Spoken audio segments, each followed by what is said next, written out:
Hi, I'm Luke Chintala, the University Registrar here at Liberty University, and I'm here with Kaylin Chung to talk with you about our failure for non-attendance, known as the FN policy. The failure for non-attendance policy, also known as the FN policy, is based on students not attending their courses for more than 21 days after they've initially attended the course. So what is attendance? Attendance is actually regulated by the U.S. Department of Education as any required assignment submitted after the course is actually started, and also includes emails back and forth with the professors or communication with the professor on an academic-related subject. Attendance includes, but is not limited to, physically attending a class where there is an opportunity for the direct interaction between the instructor and the students, submitting an academic assignment, taking an exam, taking an interactive tutorial on computer-assisted instruction, attending a study group that is assigned by the school, participating in an online discussion about academic matters, initiating contact with a faculty member to ask a question about an academic subject. These are all things that can qualify a student for attendance. If a student has not attended the course at all, they should be dropped from the class automatically. If this does not happen, please inform academic support. If the student has gone a period of 21 days, a full 21-day period with no attendance, then a grade of FN needs to be posted by the professor. When you access the post-final grade screen in Blackboard, you should see a field that will show you how long the student has not attended the course, and it should not let you post the grade of FN without the student being absent for the class with no academic attendance during that 21 days. This does not always work if that student is communicating outside of Blackboard, either in an external system or via email or phone, with the professor. So let's talk about applying the FN just a little bit more. On the 22nd day, when you post that FN, you're then going to send the notification email to let the student know that you've done so. So the student's not going to have access to their course anymore, so of course that's just a confirmation about what's actually happened, that they've received this FN and they're not going to be able to access the course. So please be sure to notify them and let them know.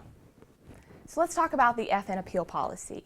This is really where the major changes have occurred. So a lot of the other information that Luke talked about earlier is some of the same information that we've been talking about for the last couple of years, but the FN appeal policy is where you're going to see the major changes. We've made some changes to this to hopefully make it easier for you as professors. So let me just read the policy to you. Students who received a grade of FN may appeal to their professor to have the grade removed in order to allow a resumption of work in the course. However, per university policy and federal regulations, the student must state intent to complete the course in writing. Now we're going to look at a flow chart, and this is going to outline the process for you from start to finish. So the student is going to submit a written request providing intent to complete the course to you as their professor. Again, that intent to complete the course is a really important part of this process. So once you get that request from the student, then you as the professor need to make a decision. Is it feasible for this student to resume that coursework and finish on time? If you decide that it is a good idea, you want to approve this FN appeal, then you're going to send that over to academic support to review. And we will just remove the FN appeal as long as we have your approval in the email and as long as we have that student statement to complete the course. So let's talk about some exceptions to the FN appeals. In some cases, an FN grade may be misapplied. So for an example, there may be times when you've just looked at that query in post-final grades and it's red, and so you post an FN, but you've forgotten that maybe the student had email attendance, or maybe they submitted attendance in a disparate system and you need to have that FN removed. In order to do that, you don't need to have the student submit an appeal. You'll just send that request over to us, but make sure you send us that documentation as well as to why the FN is invalid. And the reason we need that is just because when auditors come, they're going to ask us why we're not applying our own policies, why we didn't, why we removed that FN. And we want to be able to show them, okay, this is why we removed the FN, and this was, an invalid, it should have never been on there to begin with. So let's talk a little bit about fraudulent students. Financial aid receives approximately 40 referrals per day, and about 30 of those turn out to be potential fraud situations. For those of you who are new professors, you'll start to learn what is suspicious activity. But when you do see suspicious activity, please send that information over to Tim Perry. You'll just include the student's name, their ID, and then the reason for the referral. So let's talk about some most frequently asked questions. The first is, what happens if a student turns in an assignment after the 21 days of non-attendance? Do we post the FN anyway? And the simple answer to that is yes.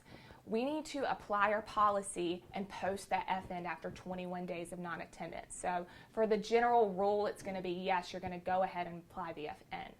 Now, there are cases, let's say if a student attends on the 23rd day and you hadn't had a chance for some reason or another to post that FN, you can still, and you should still, like we said, apply that FN.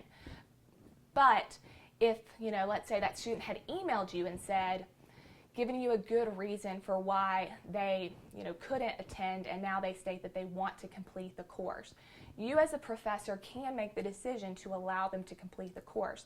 But again, we need documentation and academic support as to why you're not applying the policy in case of an audit. So just send that documentation over to us, and we'll be sure to make a note of it, and then the student can continue with their course. So another common question that we get, what happens to Liberty University if professors forget to post the FN grade or they miss it? And the big answer for this is that we could be charged fines. So it's really important that we follow our own policies and post that FN on the 22nd day. Another commonly asked question, does 21 days of non-attendance include days before the course has begun and after the course has ended?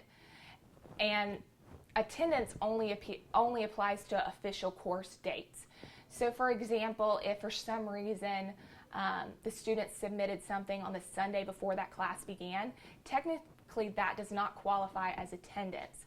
Now, I'm not telling you that you can't grade that submission, but I am telling you for attendance definition purposes, it doesn't qualify. Another example would be if the course ends on Friday, but you as a professor decide to extend the course or allow students to make submissions for those final assignments through Sunday. Submissions on that Saturday and Sunday after the course is over wouldn't technically qualify as attendance. So just keep those kind of things in mind for some of those odd situations. Another common question we get, should we assign the grade of FN after 21 days of non-attendance, or should we wait until the end of the term? And the answer is FN grades should be posted as soon as possible. Again, we could be charged heavy fines if we don't identify these in time. Another, probably most common issue with this is if the students already received their disbursement and we have to revoke some of their financial aid, for a lot of these situations, it's very hard for us to get that money back that was already dispersed to the student. So, student accounts and other departments work really hard on that. So we want to help them by identifying that early on so that we don't eat those costs later on. Another question, can a student officially withdraw even if they have 21 days of non-attendance in the course? And the answer is no. Students cannot avoid an unofficial withdrawal by officially withdrawing. So again, I use that term unofficially withdraw. That is the same thing as an FN. So if they qualify for an FN, we have to, again, apply that policy because the auditors are going to look for it. They're going to say, why didn't we apply our policy? They cannot avoid it by officially withdrawing. So we've talked about a lot of information today, especially for those of you who are new faculty members. There's a lot of information that we've covered. So I just want to recap some of the most important things. Even if you don't remember all the information, at least you'll know who to contact. So the first thing to remember, of course, is when an FN should be applied. It should be applied on the 22nd day, as Luke mentioned. So you want to allow for a full 21 days of non-attendance and then post the FN on the 22nd day. Now, here are a few cases as we recap of instances where you want to reach out to Academic Progress. Again, that's LUO Academic Progress at liberty.edu. You're going to reach out to us if an FN grade is unable to be assigned in Blackboard. That would maybe be a case where that post-final grades query isn't allowing you to post the FN, but it really should be there. You're going to email us and we'll do that for you. If the FN is misapplied and needs to be lifted, again, you'll reach out to our department and we can remove that for you. Just include that documentation of that attendance and we can go ahead and remove it. And then lastly, you're going to reach out to us for FN appeals. Again, we'll have to remove that FN appeal once we get your approval as the professor and that statement of intent from the student. And then lastly, remember for those suspicious situations, you're going to reach out to Tim Perry and just provide the student ID and the student name and then the reason for that referral. Now, like I said, we've covered a lot of information, but we also have put together an FN manual, and by we I really mean John Barrett and Sarah Domi, our Assistant Director and Director of Academic Support. They put together a really comprehensive guide of how to handle these types of situations and all the policies for you. So we'll be sending that out to your deans in just the next couple of days, and they'll be placing that in your FCCs for you to refer to. But if you do have questions after reviewing the information, please feel free to reach out to our department. We're happy to answer your questions. We understand that there are complicated situations that arise with these FN situations, so please reach out to us and we'll be happy to help. Thank you.